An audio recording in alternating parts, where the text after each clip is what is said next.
So I'm the curator for the show on behalf of ArtCan. So ArtCan is an international collective. We've got about 500 members in 27 different countries now.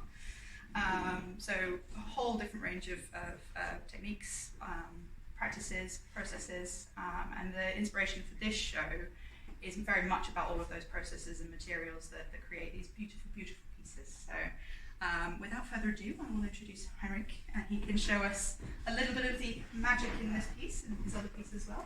Oh yeah, okay. My name's Henrik.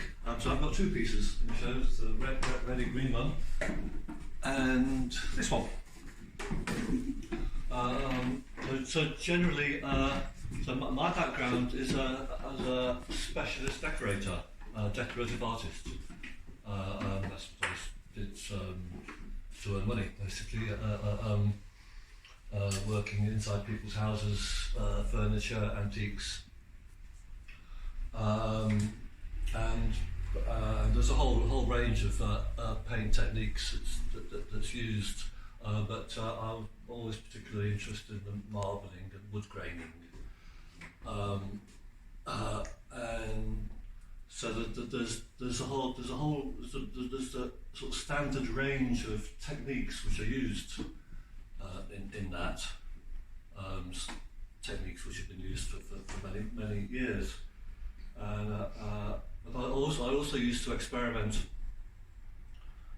with new techniques. And creating my own techniques. So a lot of it's you're using paint to create an imitation of a natural material, be it marble or a type of wood.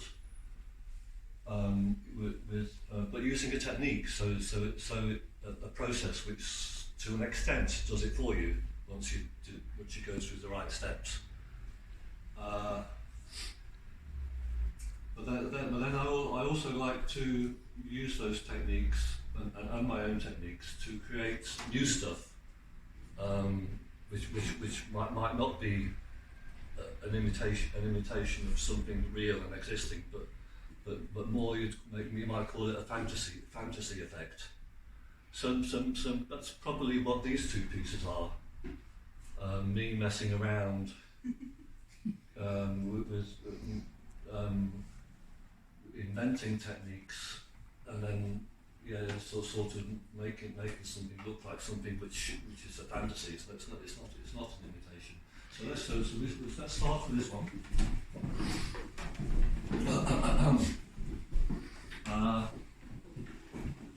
And also generally when I was doing this, and that was probably the sort of beginning of my art journey. Because at one stage then I was doing that, and I thought, well, somehow I could present these as finished pieces of work, as opposed to earning money for a client. So that's how that started. So this one then is this is done with gold leaf and oil paints. The gold leaf I use is not the real gold, it was the artificial gold. I mean, maybe some people know of this stuff, maybe they don't, I don't know.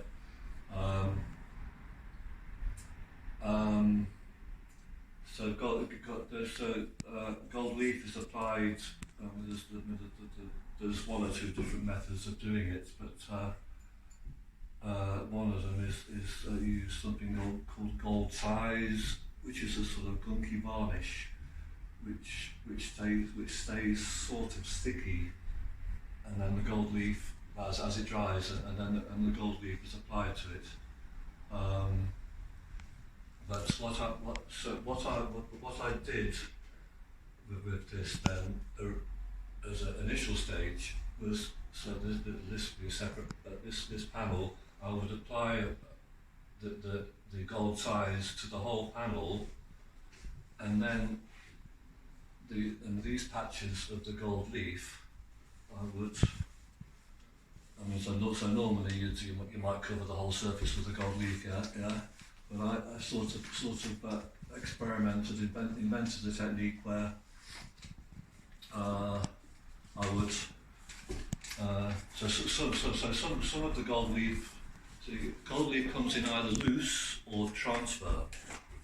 So if it's transfer, it's stuck to a thin sheet of tissue paper. So if you can imagine what I did, so it's a little bit smaller than this.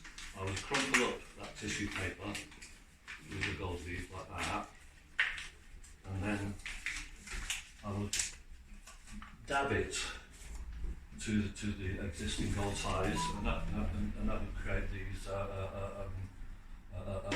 composition patterns. Yeah. And I also discovered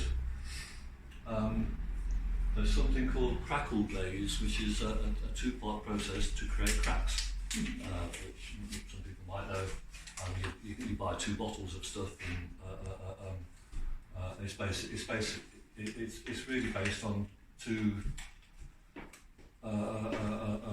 varnishes or glazes, one slow drying, one quick drying, and you put something quick drying over on top of something slow drying, and that creates the cracks. And again, there's different types of that, but the oil-based one, I realised that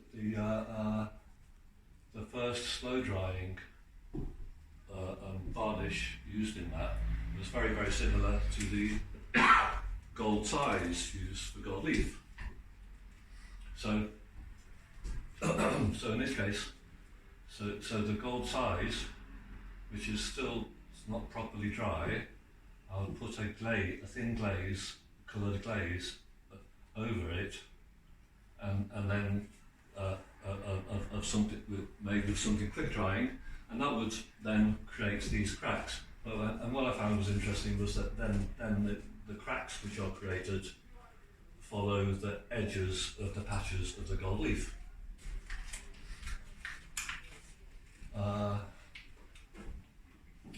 And you can see that, and then the coloured glaze that I put on in the central parts of the patches of gold leaf, I dabbed it off with a cotton bud or something, just to expose more of the gold. Yeah, so that's more or less that one. The frame, this frame and that frame as well. I made those, and they're a painted effect as well. And, this is a sort of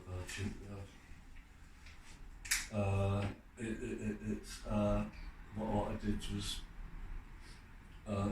paint or spray the whole thing gold first, and then apply glazes of the green, sort of verdigris, sort of roughly a rough verdigris effect. Yeah.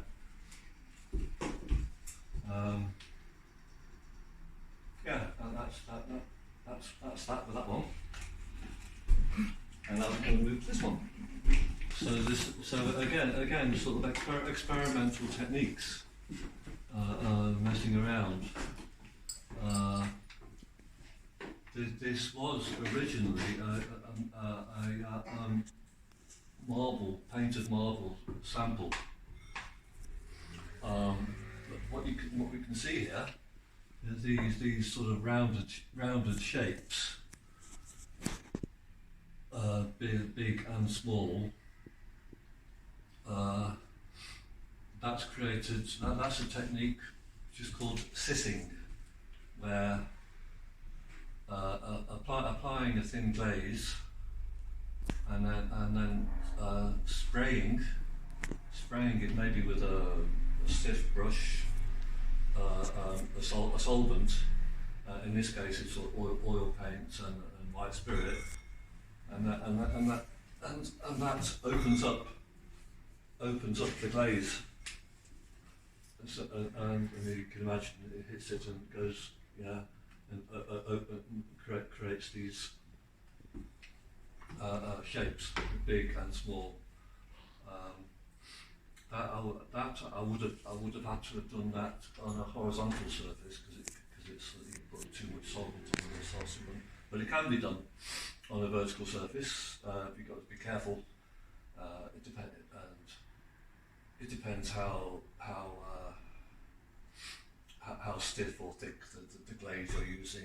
much solvent, yeah. But then with this one, something quite accidental happened, and I'm not totally sure exactly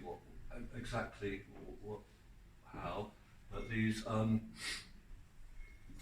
of lilac-y grey tinted patches appeared.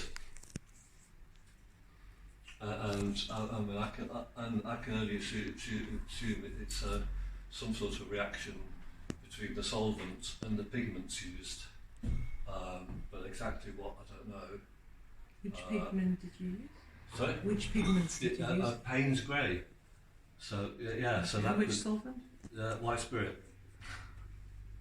So that I mean that could be it. I mean, because I know all pigments have different chemical properties, don't they? Yeah. I mean that would need more experiment to find out exactly.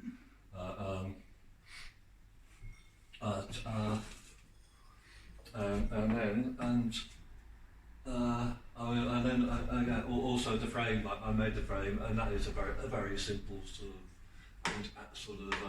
anti-wood effect. But what I'll show you with this lilac stuff that's happened is that so this effect is if I varnish that, all that lilac stuff will disappear. Yeah. So what I'm going to do is I'm going to wet it.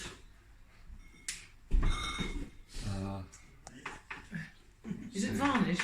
Huh? Is it varnished? It's not varnished, no. So if I did varnish, that those patches would disappear. Yes, of course. Yeah, and then they would come back. But I wonder. As you can already see, as I'm wetting it, they are disappearing. And I'll do that a bit more. It's like stones, right? Right.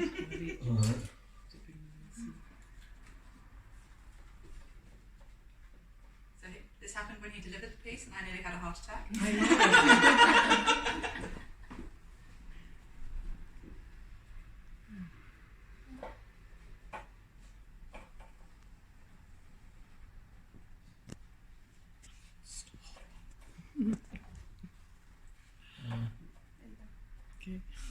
Okay.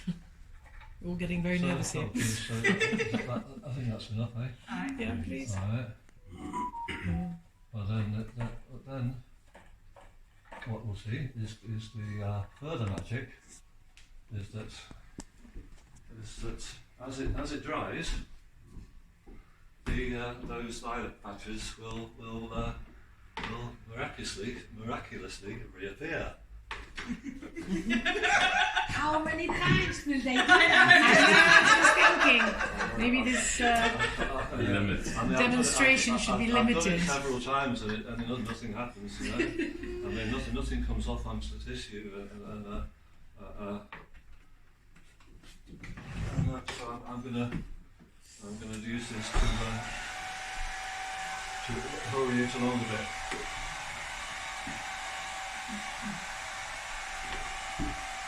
Yeah. Let's try that. There we go.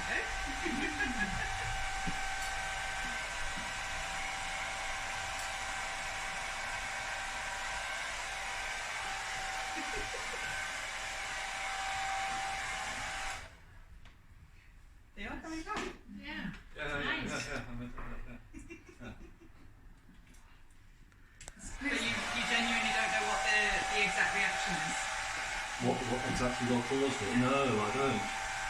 It's sort of dryness, and it's sort of the refractive index is it scatters on the surface. Refractive index, actually, something to do with that. That's it. So we see a sort of a hazy look, which is beautiful. But if you saturate it, it's like varnish, it'll have a different colour depth.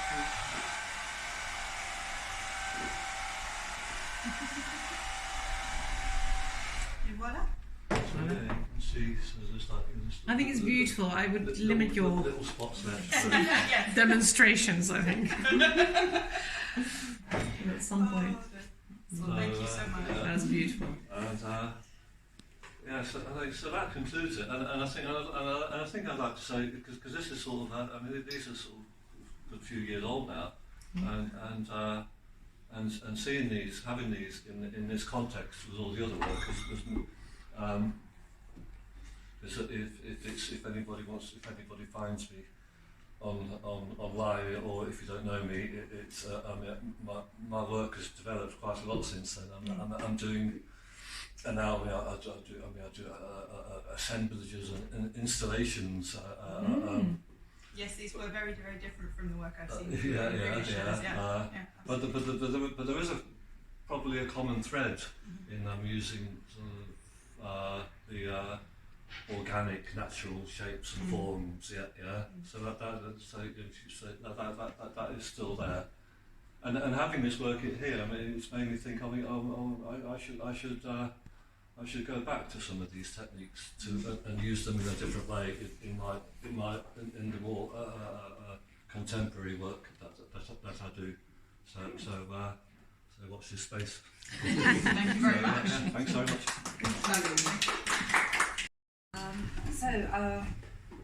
Now Hendrik has said about going back to old work and transforming it, it's exactly what happened here. So it's a really good lead into that. So this is an etching, and to anybody who's not familiar with etching, it is an image that's been transferred onto a metal plate. In this case it's zinc, and it's put into acids for various amounts of time. So the longer you leave it in there, the darker your colours become, and the ones that you block out remain white. So I wanted to make a very, very colourful piece with lots of contrast. So hence the very dark background is actually quite difficult to get an even black in such a large area. It's quite, for an etching, it's quite a big piece. It was for me at the time. I was very happy with it for a long time, and I chose butterflies because they were very colourful. Couldn't decide on one, so as usual, I've got a few. And then I had it up in my kitchen for a very long time, and I kept looking at it. I think it needs to now go to the next level, and I really enjoy looking back at my old work and transforming it. And it was very apt with the butterflies because they go through their own transformation, and I just felt it was their time had come. And when I got the call out for this show, I thought, I think I have something absolutely perfect, but I've just got to work out how I'm going to do it.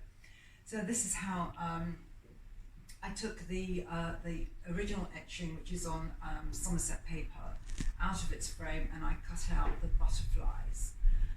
And then I backed the paper with a gold pigmented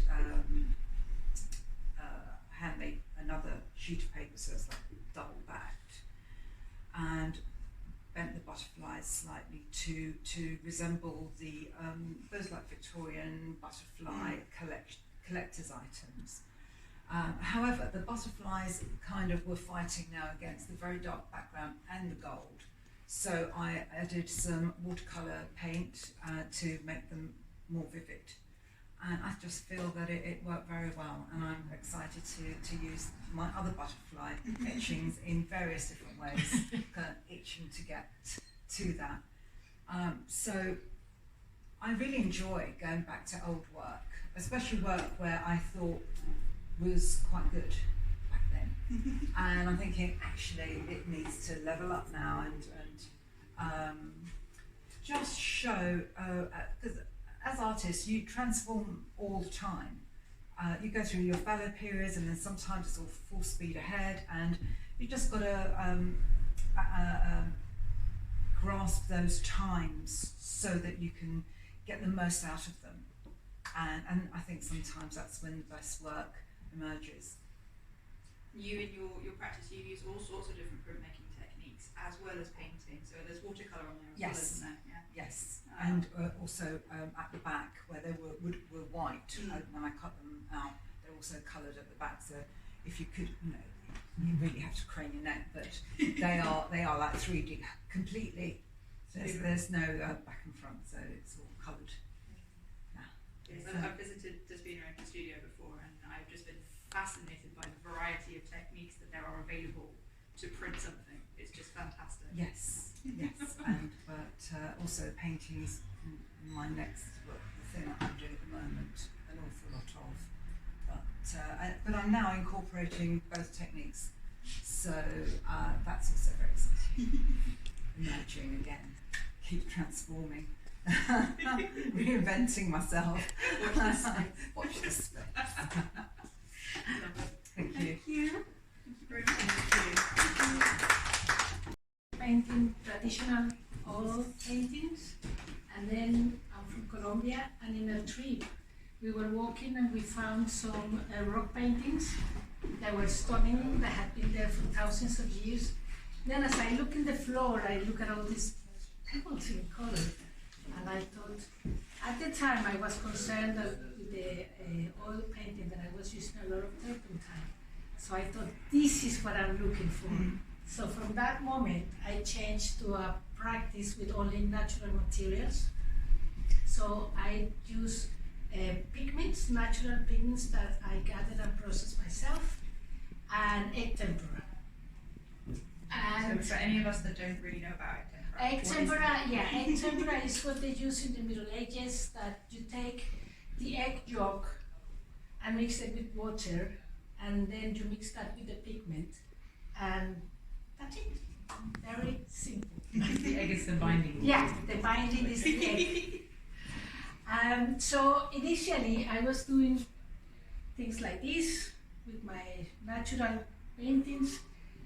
This is one sample of 50 pigments that I collect in Colombia, and I always like to exhibit the pigments too. For me, the pigments are as important as the paintings, so I like to exhibit them. And then I had some trips in Iceland and the Arctic, and I couldn't find any rocks to crush. The volcanic rocks, you cannot get any color from them. So I started thinking, what am I going to do? I need greens, I need blues. And then I lived in Denmark for a while, and I remember that there is a lot of spears in Denmark made of copper, and they developed this bluish green. So I thought, that's what I am going to do.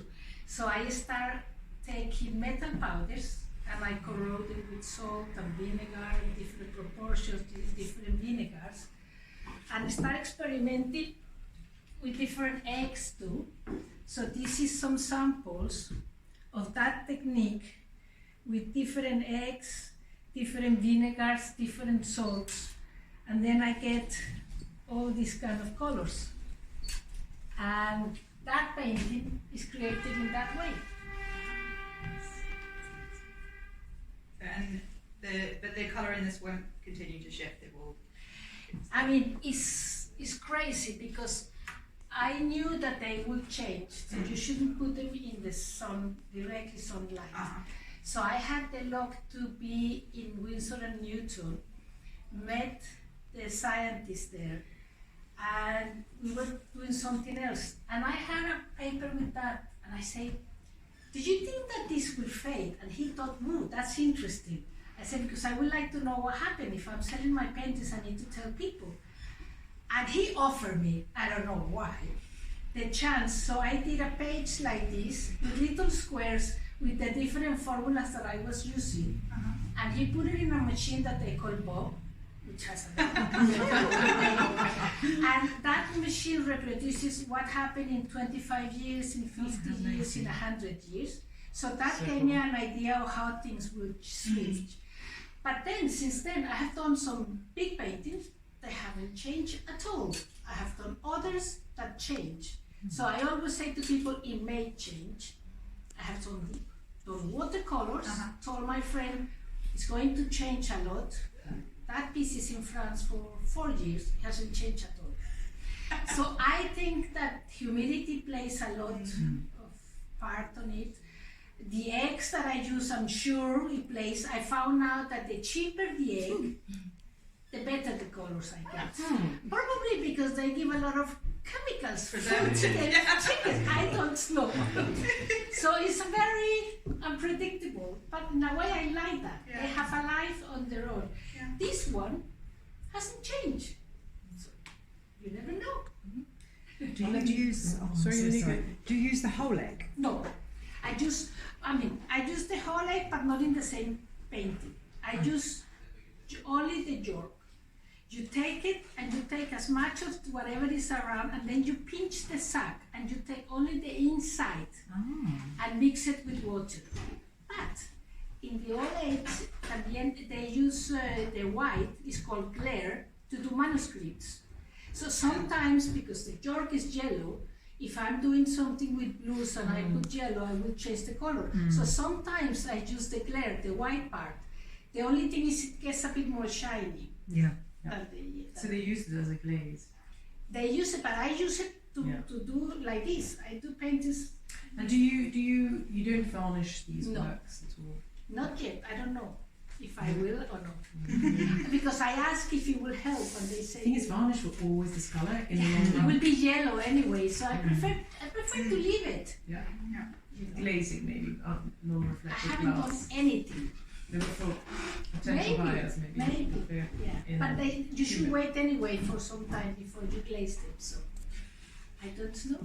No, when I meant more varnish. No, framed. With a Oh, glass- frames. framing them. So having them in Yeah, a maybe with a glass on top. glass, non-reflective glass, so But that I they can think change. you lose a bit of the. It depends on the piece. Yeah, Yeah. I like that they are so there in your. Yeah, no, that's you true. can almost touch them. But a museum glass could work. maybe. Yeah, museum glass would work. These guys will be able to say. Sorry? Oh yes, we should ask. No, but I know what you mean. It's a sort of lovely look. So, If a collector has a very humid house. yeah. Thank you very